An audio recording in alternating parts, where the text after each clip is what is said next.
Saudari-saudaraku yang terkasih, dalam percakapan yang lalu kita mulai untuk membaca Injil Markus.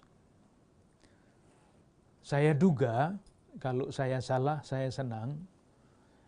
Biasanya kalau saudari-saudara membaca Injil, yang dibaca adalah perikope-perikope tertentu, dan seringkali perikope-perikope tertentu itu dilepaskan dari seluruh skema Injil yang dibaca. Nah, pada perjumpaan yang lalu kita mulai, atau saya mencoba mengajak saudari-saudara sekalian untuk melihat skema garis besar Injil, supaya kalau kita membaca perikope-perikope tertentu di dalam Injil yang kita baca itu, sejauh mungkin kita bisa menempatkannya di dalam kerangka yang luas, yang namanya konteks. Kalau satu perikope dibaca di dalam suatu konteks, biasanya kita menemukan inspirasi baru. Nah, itulah yang kita bicarakan pada percakapan yang lalu. Injil Markus ada 3 kata atau 3 ayat kunci. Yang pertama adalah bab 1 ayat 1, ketika Markus mengatakan kepada pembacanya, inilah permulaan Injil Yesus Kristus, Anak Allah. Namanya Yesus, gelarnya Kristus, dan Anak Allah. Itulah rencana seluruh Injilnya. Bagian pertama berakhir ketika muncul pengakuan Petrus, engkau adalah Kristus. Bagian kedua selesai ketika ada pengakuan iman yang diungkapkan oleh tentara Roma ketika Yesus tergantung di salib. Sungguh orang ini adalah Anak Allah. Dengan demikian ada rencana di depan, ada kesimpulan pertama, ada kesimpulan akhir. Ini nanti masih akan kita dalami bersama-sama sesudah percakapan ini atau sesudahnya. Kita lihat dinamika percakapan kita. Sekarang saya akan menawarkan suatu tema baru masih di dalam Injil Markus. Kalau Yesus yang diperkenalkan itu seperti itu, Yesus adalah Kristus dan Anak Allah. Apa yang dilakukan oleh Yesus yang seperti itu terhadap murid-muridnya? Maka percakapan ini kita beri judulnya mau diubah seperti apapun, ceritanya adalah menjadi murid Yesus. Nah, untuk mencari isi seperti apakah menjadi murid Yesus itu, kita cari perikope-perikope yang berkaitan dengan menjadi murid itu. Ada banyak teks, hampir semuanya sudah kita kenal, tetapi mau kita baca dan kita dalami bersama-sama. Yang pertama, bagian pertama adalah panggilan para murid Yesus menurut Markus. Karena seperti sudah kita pelajari, nanti panggilan menurut Lukas, menurut Matius itu bisa berbeda. Sekarang yang kita cari adalah panggilan murid menurut Markus. Teks yang pertama kita temukan pada bab 1 ayat 16 sampai 20. Markus bab 1 ayat 16 sampai 20. Sebetulnya 4 ayat ini menceritakan 2 panggilan yang berbeda dengan susunan yang sama. Kita lihat ya ayat 16. Ketika Yesus sedang berjalan menyusur Danau Galilea, ia melihat Simon dan Andreas, saudara Simon. Mereka sedang menebarkan jala di danau sebab mereka penjala ikan. Yesus berkata kepada mereka, "Mari ikutlah aku, dan kamu akan kujadikan penjala manusia."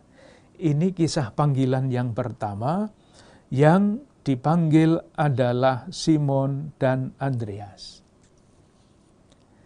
Panggilan yang kedua, kisah panggilan yang kedua, kita temukan pada ayat 18 sampai 20. Lalu mereka pun segera meninggalkan jalannya dan mengikuti dia. Ayat 19. Dan setelah Yesus meneruskan perjalanannya sedikit lagi, dilihatnya Yakobus, anak Zebedeus, dan Yohanes saudaranya, sedang membereskan jala di dalam perahu. Yesus segera memanggil mereka dan mereka meninggalkan ayahnya, Zebedeus, di dalam perahu bersama orang-orang upahannya, lalu mengikuti dia. Dua kisah panggilan yang strukturnya sama. Nah, kita amati beberapa hal yang bisa menjadi bahan perenungan kita. Yang pertama, ketika memanggil murid-murid yang pertama ini, Yesus itu sedang bergerak. Tidak sedang duduk, lalu memanggil murid. Ini konsekuensinya berbeda. Di dalam kisah dikatakan begini, ketika Yesus sedang berjalan menyusur Danau Galilea, itu panggilan yang pertama, ayat 16. Pada ayat 19, panggilan yang kedua, dikatakan, dan setelah Yesus meneruskan perjalanannya. Jadi tidak sama dengan rabi-rabi guru-guru Yahudi, yang tadi saya katakan mengumpulkan murid, datang kepada mereka. Ini Yesus bergerak dan meneruskan perjalanannya. Dan kalau bergerak dan meneruskan perjalanan itu pasti ada tujuannya. Itu yang pertama. Yang kedua, yang juga sangat menarik, tidak bisa disalah baca, seluruh prakarsa itu ada pada Yesus. Semua prakarsa. Ayat 16, ia melihat. Ayat 17, ia berkata kepada mereka. Jadi yang melihat itu Yesus, bukan murid-murid itu. Kemudian ayat 20, ia memanggil mereka. Prakarsa semua ada pada Yesus. Jadi tidak ada pendaftaran menjadi murid, tidak ada. Ada seorang yang mendaftarkan menjadi murid tetapi tidak diterima. Itu kisah yang dapat kita baca pada Injil Markus bab 5 ayat 14 sampai 20. Kalau dibaca nanti dengan lebih teliti, orang yang sakit, orang yang kerasukan roh jahat itu sesudah disembuhkan, minta izin. Ayat 18, minta izin untuk boleh mengikuti Yesus. Bab 5 ayat 18, pada waktu Yesus naik lagi ke dalam perahu, orang yang tadinya kerasukan setan itu meminta supaya ia diperkenankan menyertai dia. Yesus tidak memperkenankannya. Jadi tidak ada pendaftaran menjadi murid. Ada yang mendaftarkan satu, tidak diterima. Ini pasti harus ada kesimpulannya. Memang orang yang meminta dan tidak diizinkan itu kemudian diberi tugas dan tugasnya dijalankan dengan baik. Yang berikutnya, tanggapan yang dipanggil, tanggapan orang yang dipanggil itu tidak menunggu waktu, serta-merta tanpa mengatakan apapun, mereka ikut. meninggalkan urusan-urusan sehari-hari mereka, seperti pola panggilan di dalam kitab suci. Kalau kita ingat panggilan Abraham ketika dipanggil, juga tidak mengatakan apa-apa, artinya tidak membuat diskusi, tidak tawar-menawar, langsung ikut. Satu hal yang menarik juga di dalam kisah kedua panggilan ini, yang ditinggalkan itu semakin berarti. Maksud saya semakin berat tanggung jawabnya. Yang pertama hanya meninggalkan jala. Jala berapa harganya? Kemudian yang ditinggalkan berikutnya adalah perahu. Nah, sudah lebih mahal. Kemudian pada yang terakhir, meninggalkan ayahnya dan orang-orang upahan yang mengikuti dia, lalu mengikuti dia.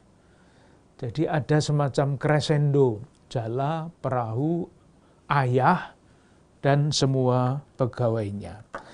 Jadi, kita melihat dengan sangat jelas di dalam kisah kedua pisah panggilan ini, bahwa Yesus bergerak maju, berjalan menuju tujuan, dan tujuan itu pasti adalah menjalankan kehendak Bapanya sambil memanggil murid-murid untuk mengikutinya.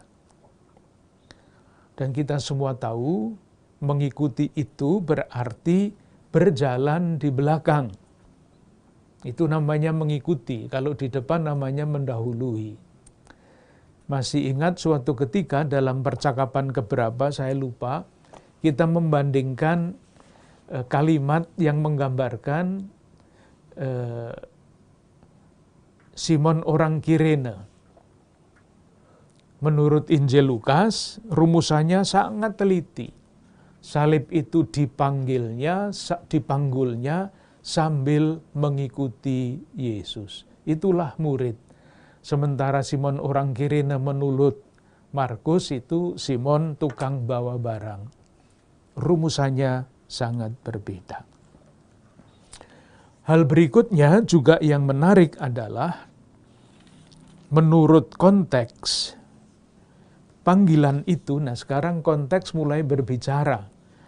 Kalau kita hanya membaca bab 1 ayat 16-20 ya pesannya sampai segitu. Tetapi kalau kita membaca kisah sebelumnya, lalu kita bisa mengambil kesimpulan yang lebih kaya. Karena bab 1 ayat 14-15, di dalam ayat-ayat itu diceritakan Yesus ke Galilea memberitakan Injil Allah. Jadi kalau kita memperhitungkan itu, lalu panggilan itu isinya jelas. Seperti halnya Yesus memberitakan Injil Allah, waktunya telah genap, kerajaan Allah sudah dekat, bertobatlah dan percayalah kepada Injil. Sesudah itu Yesus memanggil murid-muridnya. Artinya dipanggil di dalam rangka itu, tidak di dalam rangka yang lain. Itu kisah yang pertama, bab 1 ayat 16-20. Kisah panggilan yang kedua kita temukan pada bab 2 ayat 13 dan 14. Panggilan pemungut cukai. Isinya sama, maksudnya prakarsanya ada pada Yesus, kemudian ada panggilan, ada tanggapan yang segera tanpa kata, dan meninggalkan yang dipegangnya semula, yang menjadi jaminan hidup. Yang khusus di dalam kisah ini adalah yang dipanggil itu Levi. Dan Levi itu adalah pemungut cukai, orang berdosa. Dengan memanggil ini, dengan memanggil Levi, kita bisa mengatakan sebetulnya Yesus itu mau menghilangkan stigma, cap. Levi, pemungut cukai, pastilah orang berdosa. Stigma itu mau dihilangkan. Orang seperti Levi juga pantas untuk menerima panggilan Tuhan, tidak mendaftarkan menjadi murid, tetapi dipanggil untuk menjadi murid. Dan kisah berikutnya, sesudah ayat 14, itu bahkan Yesus makan bersama-sama dengan orang berdosa, bersama dengan pemungut cukai dan orang berdosa. Lalu muncullah pertikaian pendapat antara Yesus dan orang-orang Farisi, ahli Taurat. Panggilan yang ketiga, kisah panggilan yang ketiga, Markus bab 3 ayat 13 sampai 19. Kisah panggilan ini khusus, yaitu panggilan 12 rasul. Seperti halnya kisah panggilan, ini adalah satu bentuk sastra ya. Kisah panggilan, seperti halnya perumpamaan, itu termasuk bentuk sastra. Jadi kisah-kisah itu strukturnya sama, hanya detailnya yang berbeda-beda. Ada yang baru di dalam kisah panggilan ini.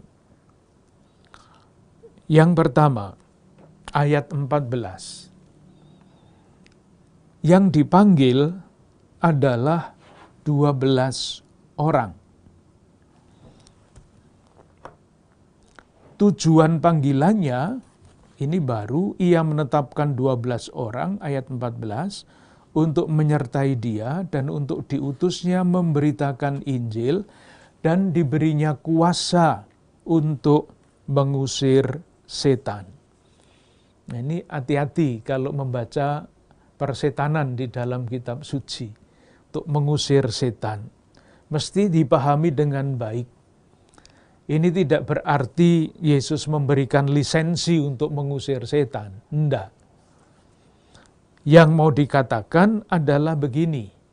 Sampai saat itu, yang dikerjakan oleh Yesus adalah mewartakan Injil dan mengusir setan. Itu yang dikerjakan Yesus.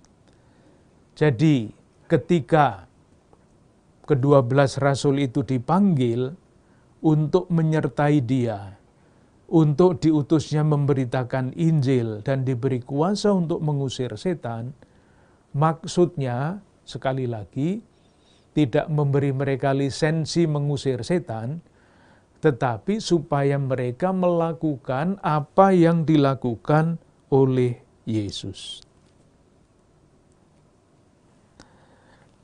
Yang perlu untuk diperhatikan sekarang adalah ini. Saya ingat ketika saya mengajar dulu dan mengajak para mahasiswa membaca ini, membaca kisah-kisah panggilan. Saya bertanya, murid-murid itu dipanggil untuk apa ya?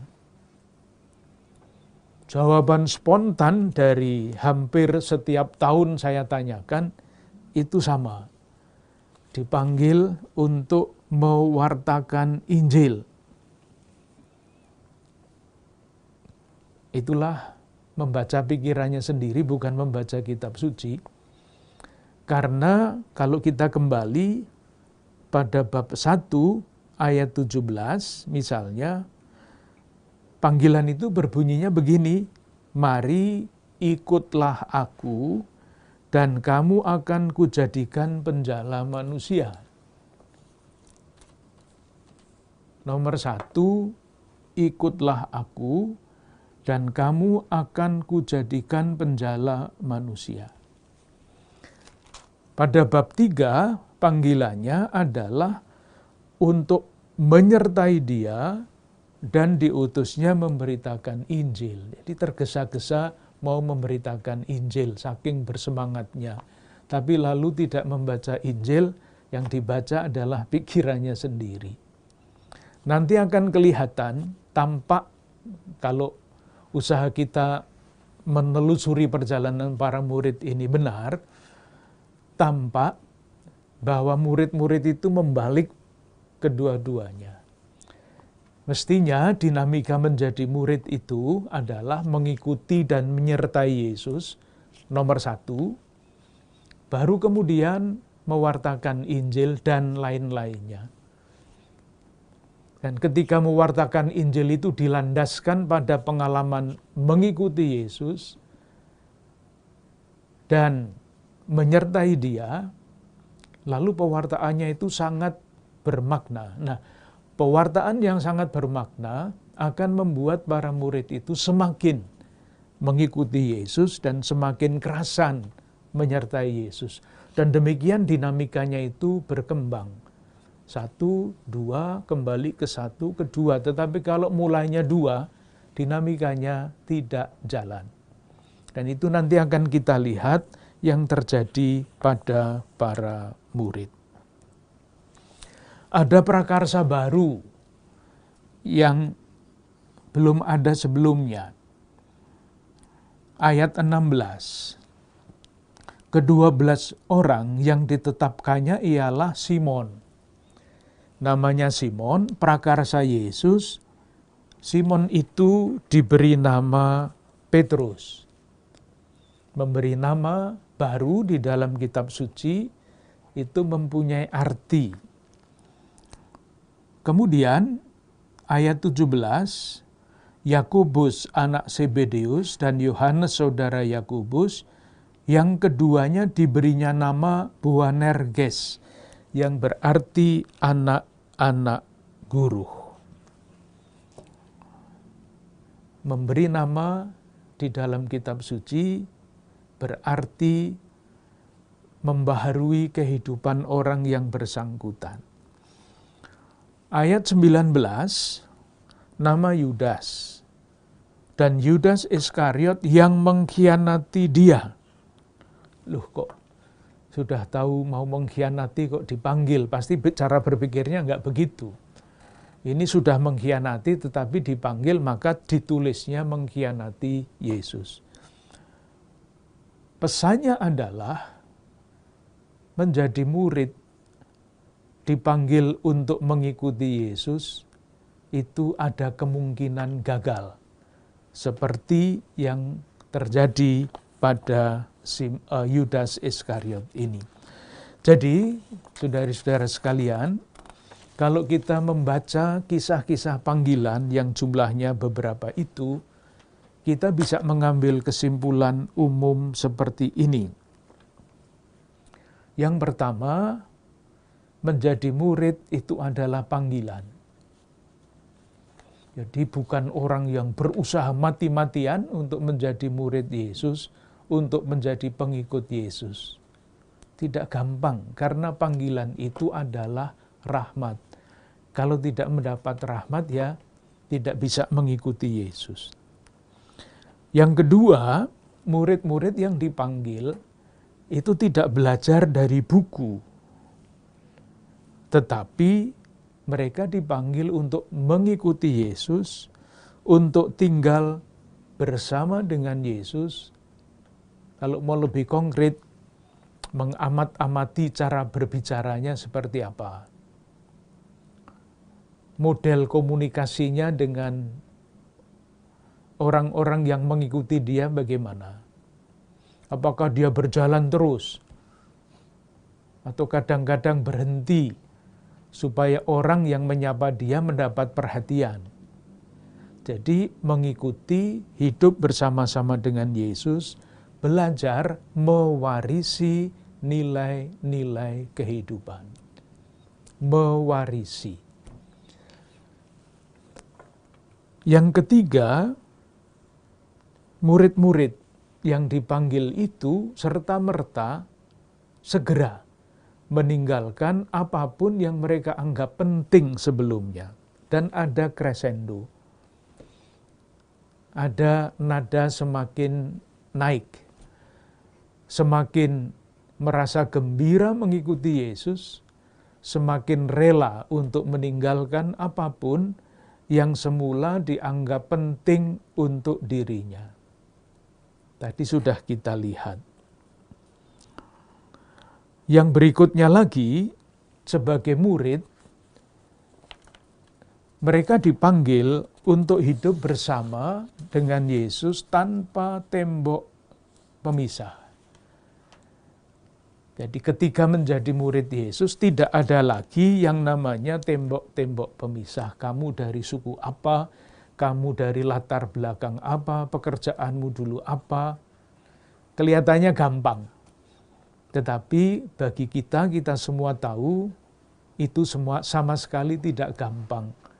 Merobohkan tembok-tembok pemisah yang bukan hanya membedakan, tetapi seringkali perbedaan itu memisahkan. Nah, murid-murid Yesus dipanggil untuk merobohkan tembok-tembok yang membeda-bedakan, apalagi yang memisahkan. Dan yang terakhir, ingat, panggilan menjadi murid tidak menjamin kesetiaan. Panggilan menjadi murid selalu ada kemungkinan gagal. Itu kalau kita membaca kisah-kisah panggilan. Langkah berikutnya, tadi itu teks-teks yang berkaitan dengan panggilan para murid. Sekarang satu teks yang berisi perutusan. Tadi itu kan baru dipanggil, belum sungguh-sungguh diutus. Perutusan para murid itu baru diceritakan pada Injil Markus bab 6 ayat 6b sampai 13. Itu perutusan para murid. Nah, sebelum diutus, murid-murid yang dipanggil itu diapakan? Disiapkan. Mana persiapan yang diberikan oleh Yesus gurunya terhadap murid-muridnya? Ya tadi itu, menerima pengajaran dan hidup bersama. Menerima pengajarannya di mana? Banyak. Yang pasti kita ingat adalah Yesus mengajar dalam perumpamaan. Bab 4 ayat 1 sampai 34. Dipanggil, kemudian disiapkan dengan pengajaran. Bukan hanya disiapkan dengan pengajaran, tetapi juga melihat apa yang dilakukan oleh Yesus. Itu bab 4 ayat 35 sampai bab 6. Jadi sabda dan karya itu semua mempunyai fungsi formatif bagi murid-murid, membentuk, mendidik murid-murid itu. Apa yang terjadi ketika Yesus mengajar murid-muridnya, mengajak mereka untuk melihat apa yang dikerjakannya? Bab 6 ayat 1 sampai 6a, dalam kitab suci kita diberi judul Yesus ditolak di Nazaret. Reaksi terhadap Yesus itu berubah dengan sangat cepat, sekurang-kurangnya menurut kisah ini.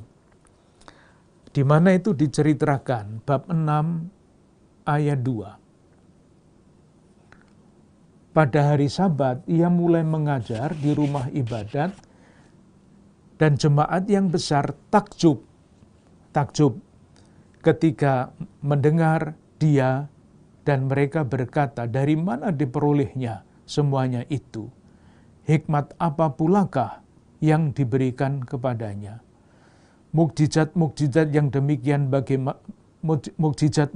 yang demikian bagaimanakah dapat diadakan oleh tangannya?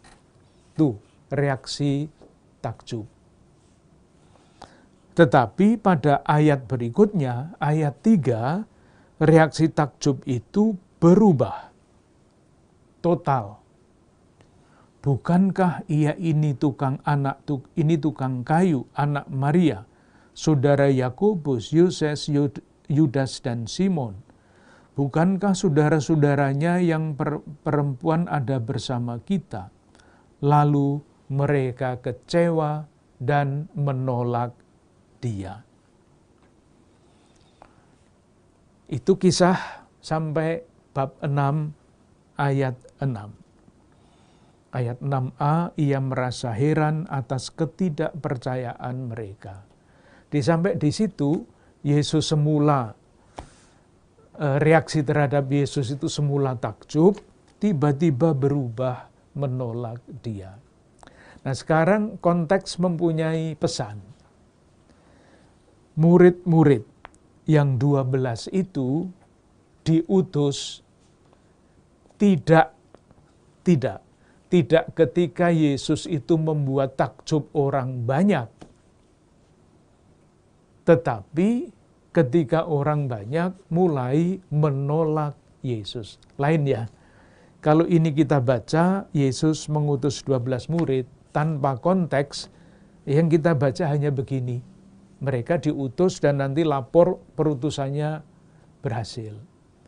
Tetapi kalau kita baca dari depan, konteks menempatkan suatu perikope di dalam suatu rangkaian peristiwa, ceritanya berbeda. Markus menampilkan perutusan para murid tidak ketika Yesus membuat takjub orang banyak, tetapi ke-12 rasul itu diutus ketika Yesus mulai ditolak oleh orang banyak. Risikonya tidak sama. Apa yang terjadi sesudah itu? Perutusan dijalankan. Tadi itu mewartakan Injil dengan mengusir setan. Dan perutusan itu dilaporkan oleh ke-12 rasul pada bab 6 ayat 30. Pada bab 6 ayat 30. Kemudian rasul-rasul itu kembali berkumpul dengan Yesus dan memberitahukan kepadanya semua yang mereka lakukan, kerjakan, dan ajarkan. Dengan bangga, ke-12 rasul itu menceritakan kepada Yesus. Nah, ayat 31, lalu ia berkata kepada mereka, mari ke tempat yang sunyi, supaya kita sendirian. Di rupa-rupanya ada yang tidak beres dengan ayat 30 itu. Ke-12 rasul bersemangat melaporkan, Yesus tidak, kamu hebat, enggak begitu. Mari kita menyingkir sebentar. Mereka diajak untuk berpikir lagi. Nah, satu pertanyaan yang bisa muncul, tidak harus, perutusan ke-12 rasul itu hanya diberikan satu kali ini. Kalau kita baca Injil Markus, perutusan itu tidak diberikan lagi. Mengapa? Nah, kan boleh bertanya. Datanya seperti ini, murid diutus hanya sekali, tidak ada perutusan lagi. Sebagai seorang pembaca kisah, saya boleh bertanya, mestinya kalau mereka berhasil mengusir setan dan sebagainya, diutus lagi. Nyatanya tidak ada perutusan berikut yang diberikan oleh Yesus kepada para murid ini. Mengapa? Nah, saya juga tidak tahu. Sekarang masuk ke wilayah tafsir. Wilayah tafsir. Tadi saya garis bawahi kata, kemudian rasul-rasul itu kembali berkumpul dengan Yesus dan memberitahukan kepadanya semua yang mereka kerjakan dan ajarkan. Mereka. Padahal logika Injil itu tidak seperti itu. Mestinya yang diperintahkan Yesus kepada mereka, bukan yang mereka kerjakan. Yesusnya sudah hilang. Yang mengutus sudah tidak disebut lagi. Kalau mau konsekuen, ya, tapi ini mengubah kitab suci, kita berandai-andai saja. Kalau mau konsekuen dengan perutusan tadi, mereka dipanggil untuk menyertai dan kemudian diutus, ini mestinya laporannya, kemudian rasul-rasul itu kembali berkumpul dengan Yesus dan memberitahukan kepadanya semua yang Yesus perintahkan kepada mereka. Nah, ini masih pegangannya pada Yesus yang memerintah. Ini Yesusnya sudah tidak ada lagi. Kuncinya, rupa-rupanya ada di situ. Mereka sudah meninggalkan dinamika tadi, menyertai, diutus. Perutusan dijalankan baik, semakin menyertai. Semakin menyertai, perutusan dijalankan lebih baik lagi. Ini menyertainya, Yesusnya sudah dilupakan. Mereka menjadi murid-murid yang tanda petik sombong karena merasa mengerjakan semuanya itu tidak sebagai perintah Yesus, tetapi sebagai proyek mereka sendiri.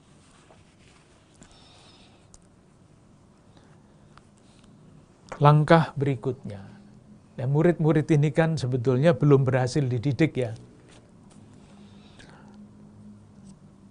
Langkah berikutnya adalah pendidikan atas, tadi itu pendidikan menengah, yang belum menuntut banyak hal, itu pun mereka belum paham. Sekarang pendidikannya lebih sulit lagi pada bagian kedua Injil Markus, mulai bab 8 sampai selesai. Ada 3 teks yang baik kita pelajari, yang memuat yang disebut nubuat sengsara. Ini adalah pendidikan tingkat tinggi, menjadi murid yang lebih setia kepada cita-cita yang memanggil. Nah, apakah berhasil apa tidak, nanti kita lihat. Yang pertama, bab 8, ayat 27, sampai dengan bab 9, ayat 1. Ini teks-teks yang sangat penting di dalam Injil Markus. Sampai sekarang kita sudah melihat bahwa menjadi murid itu mungkin saja menjadi pengkhianat. Mungkin saja menjadi murid-murid yang salah didik. Sudah kita lihat. Pendidikan yang berikutnya lebih besar, lebih berat. Kita mulai lihat, silahkan melihat kisahnya, bab 8 ayat 27. Di tengah jalan, ia bertanya kepada murid-muridnya, katanya, kata orang, siapakah aku ini? Jadi Yesus mulai ingin menunjukkan siapa jati diri sebenarnya. Maka yang ditanyakan pendapat orang. Ternyata pendapat orang semuanya salah. Ada yang menyebut Yohanes Pembaptis, ada yang mengatakan Elia, ada yang mengatakan seorang dari para nabi. Salah semua. Jadi sekian lama Yesus menyatakan diri dalam sabda dan karya, tidak ditangkap. Lalu berikutnya, langkah berikutnya adalah ia bertanya kepada mereka, tetapi apa katamu, siapa aku ini? Kata Petrus, engkau adalah Mesias. Jawabannya benar. Menurut kata, benar. Jadi kalau menurut ujian-ujian sekarang itu pilihan ganda, jawabannya benar ini, tinggal A atau B atau C, C Mesias, kurung C. Tetapi kalau jawabannya itu harus diuraikan di dalam karangan, jawabannya salah. Itulah sebabnya pada ayat 30, lalu Yesus melarang mereka dengan keras, supaya jangan memberitahukan kepada siapapun tentang dia. Dilarang. Karena apa? Yaitu jawabannya hanya pilihan ganda itu. Tidak tahu isinya apa. Dan ternyata itu dijelaskan pada ayat 32. Nah, Yesus mengatakan, ayat 31, Yesus mengajarkan kepada mereka bahwa anak manusia harus menanggung banyak penderitaan dan ditolak oleh tua-tua, imam-imam kepala, dan ahli-ahli Taurat, lalu dibunuh dan bangkit sesudah 3 hari. Hal itu dikatakannya dengan terus terang, tetapi Petrus menarik Yesus ke samping dan menegur dia. Kuncinya ada di sini, maka berpalinglah Yesus dan sambil memandang murid-muridnya, ia memarahi Petrus, katanya, "Enyahlah iblis, sebab engkau bukan memikirkan apa yang dipikirkan Allah, melainkan apa yang dipikirkan manusia." Ini kesalahannya. Para murid diajak untuk berpikir sesuai dengan pikiran Allah, sesuai dengan jati diri Yesus, tetapi tetap saja mereka berpikir dengan cara yang dipikirkan oleh manusia. Ini kuncinya ada di situ, kesenjangan jarak antara para murid yang dipanggil dan Yesus adalah cara yang seperti itu. Nah, istimewanya adalah ini. Ketika murid-murid yang diwakili oleh Petrus itu masih tetap saja berpikir dengan pikiran manusia, Yesus melanjutkan pengajarannya.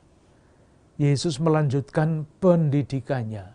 Tidak mengatakan, kamu bodoh semua, dah ndak ikut saya saja. Enggak. Tapi diteruskan. Ayat 34.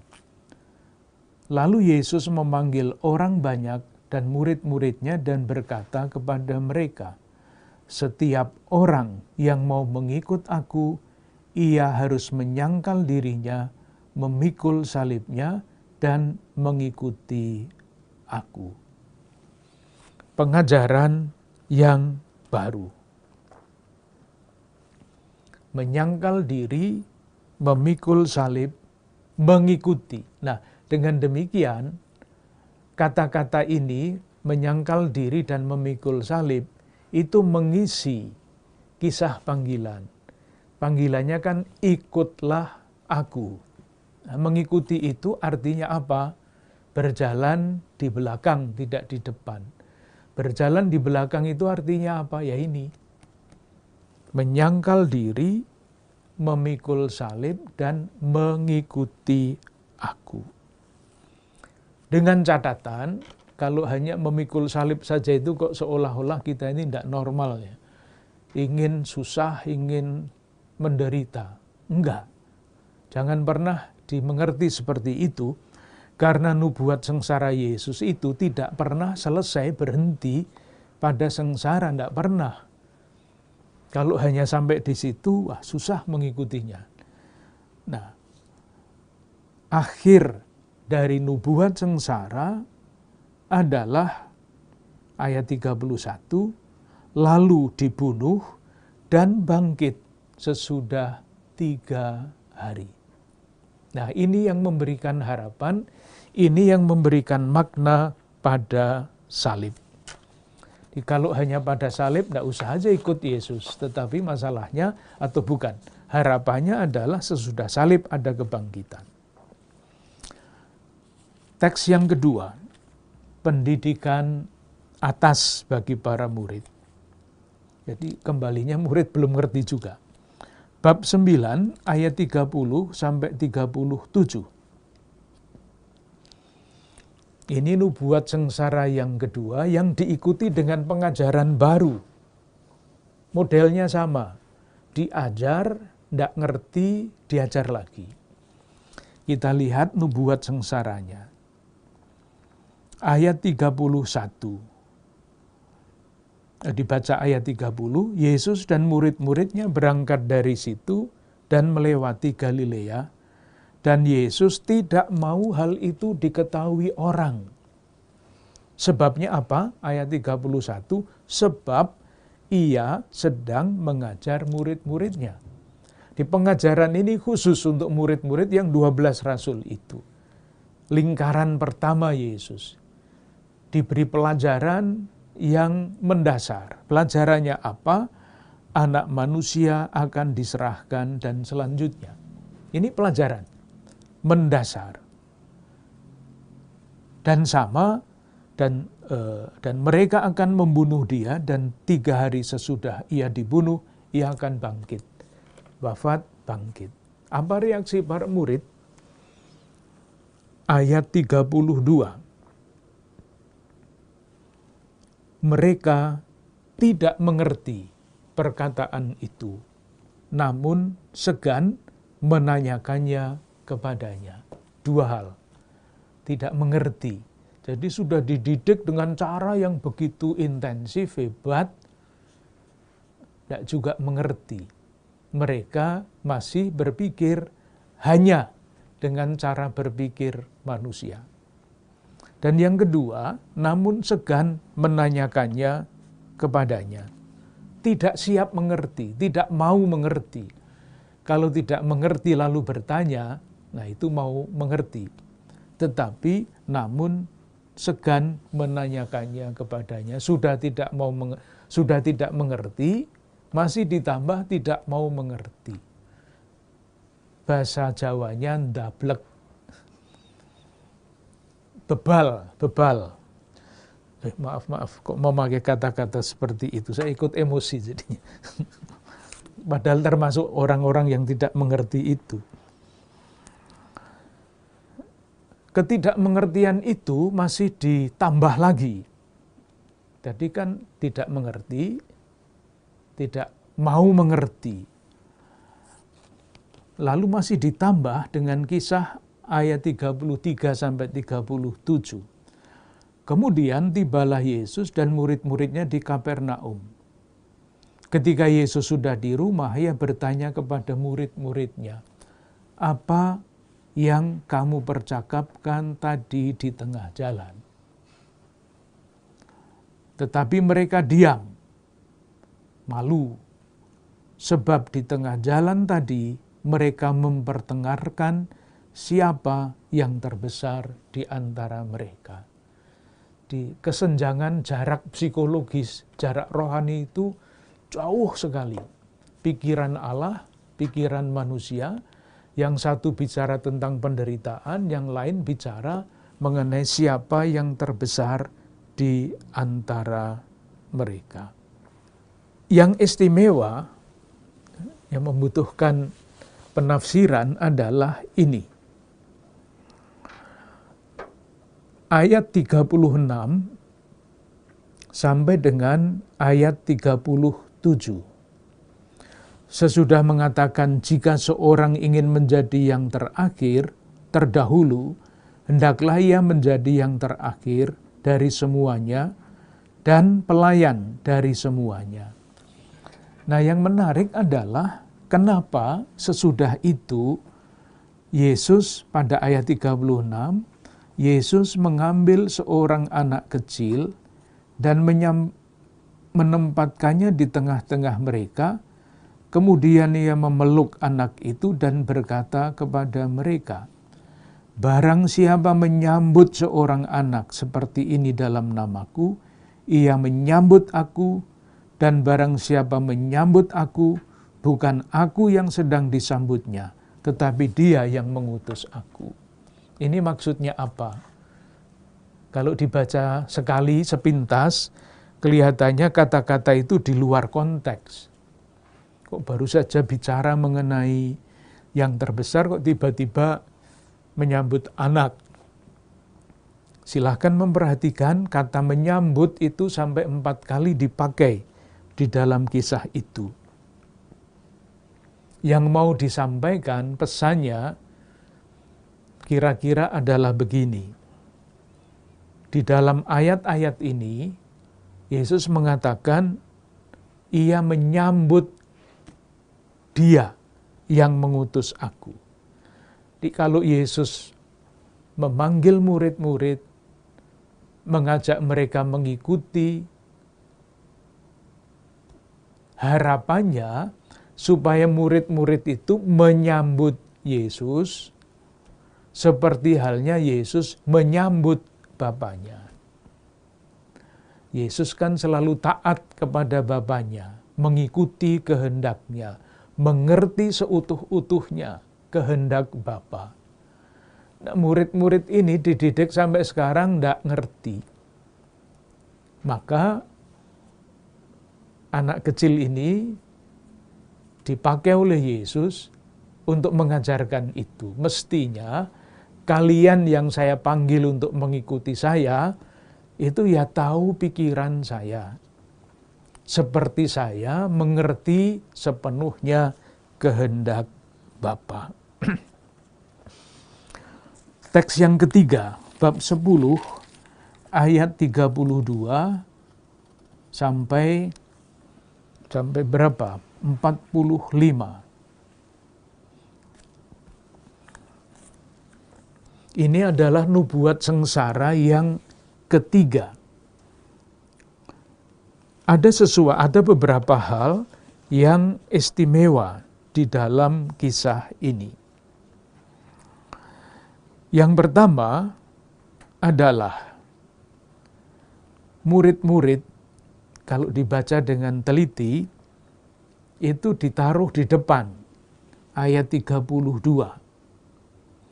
Yesus dan murid-muridnya sedang dalam perjalanan ke Yerusalem, dan Yesus berjalan di depan. Nah, murid-murid merasa cemas, dan juga orang-orang yang mengikuti Dia dari belakang merasa takut.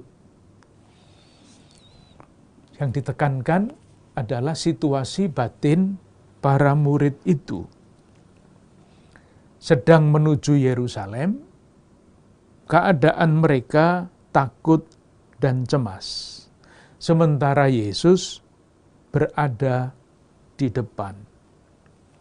Ada kontras antara Yesus yang berjalan di depan menuju Yerusalem dan murid-murid yang takut dan cemas. Kembali lagi, ada jarak rohani, ada jarak psikologis antara Yesus dan murid-murid.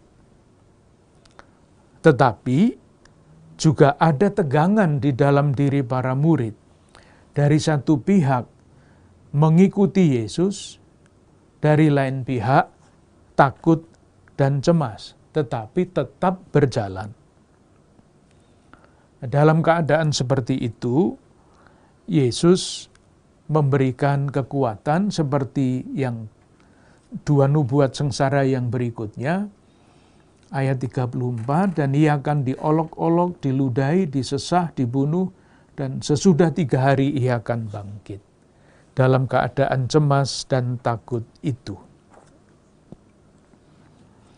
Nah, apa yang terjadi berikutnya, kembali lagi ditunjukkan oleh Markus dengan sengaja. Untuk memberikan gambar murid-murid itu seperti apa, ditunjukkan oleh Markus bahwa ternyata murid-murid itu juga belum bergerak maju dari titik awal, tetap saja tidak mengerti. Nah, ketidakmengertian itu diceritakan pada ayat 35 sampai 37. Ketika Yesus bicara tentang sengsara, Yakobus dan Yohanes, anak-anak Zebedeus, mendekati Yesus dan berkata kepadanya, "Guru, kami harap supaya Engkau kiranya mengabulkan suatu permintaan kami. Perkenankanlah kami duduk dalam kemuliaan-Mu kelak, yang seorang di sebelah kanan, yang seorang di sebelah kiri." Ini orang-orang yang diberi nama khusus oleh Yesus. Simon menjadi Petrus, kedua orang ini namanya Boanerges. Tapi justru Petrus yang diberi perhatian khusus, Yakobus dan Yohanes yang diberi perhatian khusus ini pun tidak paham. Murid-murid pertama, istimewa, tidak paham. Kembali lagi yang menarik adalah Yesus tidak meninggalkan mereka karena ada pengajaran baru lagi pada ayat 38. Tetapi kata Yesus kepada mereka, kamu tidak tahu apa yang kamu minta. Dan selanjutnya. Ketidaktahuan ini masih ditambah, bukan hanya Yakobus dan Yohanes yang tidak tahu, bukan hanya Petrus yang disebut iblis. Kita baca ayat 41. Mendengar itu, ke-10 murid yang lain menjadi marah kepada Yakobus dan Yohanes. Kok marah? Ya iya, kedudukan yang paling penting sudah dipesan oleh kedua orang itu. Mereka juga mau, tapi sudah tidak kebahagiaan kan. Jadi marahnya itu bukan karena apa-apa, tapi karena jatahnya sudah diambil. Tetapi sekali lagi, Yesus tidak lelah mengajar mereka. Ayat 42, tetapi Yesus memanggil mereka lalu berkata, kamu tahu bahwa mereka yang disebut pemerintah bangsa-bangsa, memerintah rakyatnya dengan tangan besi. Ayat 43, tidaklah demikian di antara kamu.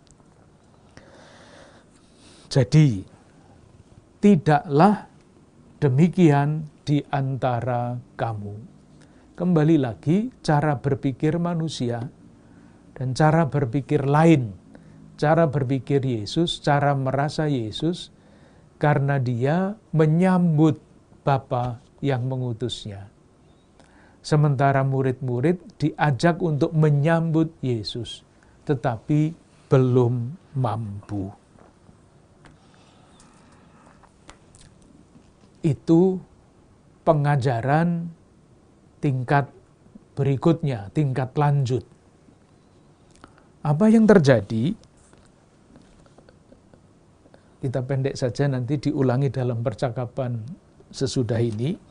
Apa yang terjadi sesudah itu? Sesudah pengajaran yang peringkat berikutnya itu, rupanya tidak berhasil juga.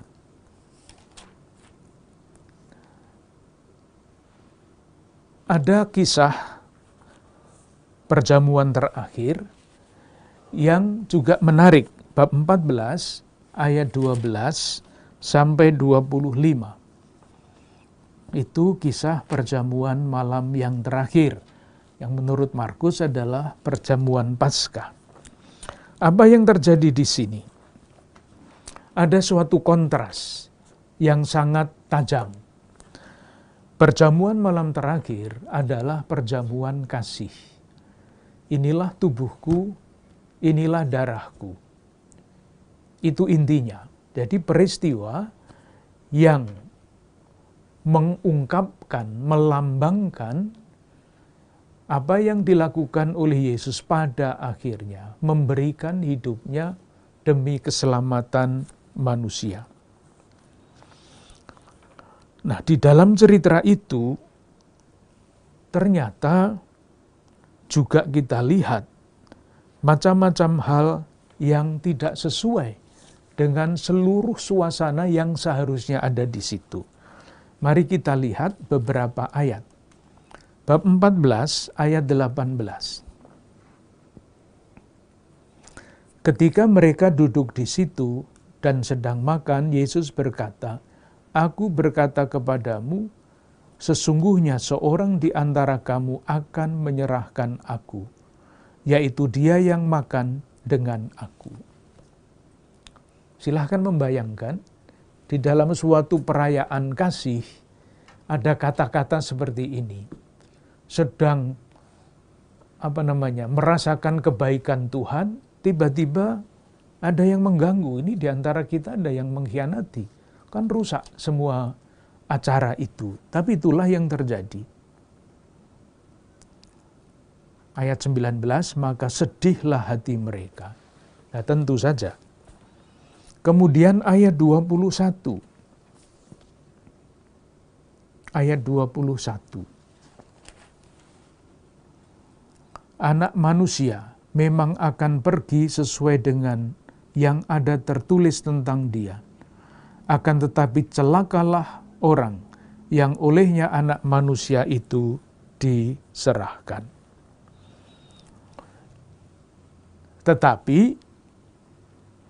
yang penting juga untuk diperhatikan adalah, yang perlu diperhatikan adalah kata-kata ini. Anak manusia memang akan pergi sesuai dengan yang tertulis tentang dia.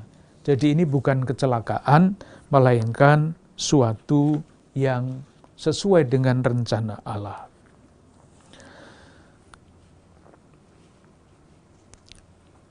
Bab 14, ayat 37. Ini mewartai perjamuan terakhir.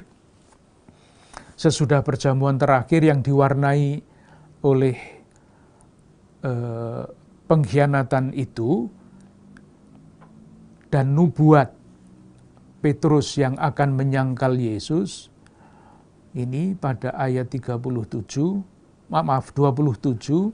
lalu Yesus berkata kepada mereka, kamu semua akan tergoncang imanmu, sebab ada tertulis, aku akan memukul gembala, dan domba-domba itu akan tercerai-berai.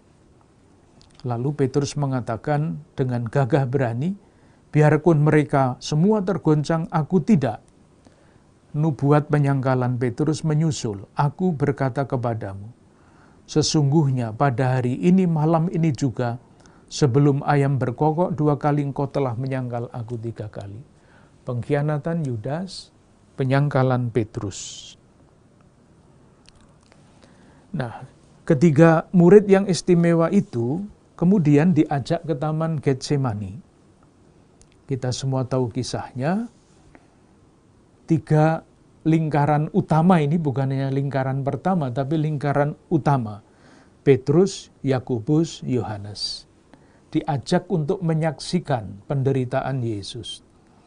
Tapi ayat 37, setelah itu ia datang kembali dan mendapati ketiganya sedang tidur.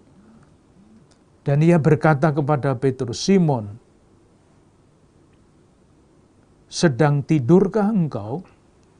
Tidakkah engkau sanggup berjaga-jaga 1 jam?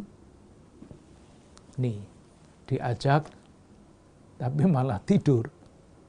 Nanti kalau kita membaca kisah ini di dalam Injil Lukas, ceritanya lain.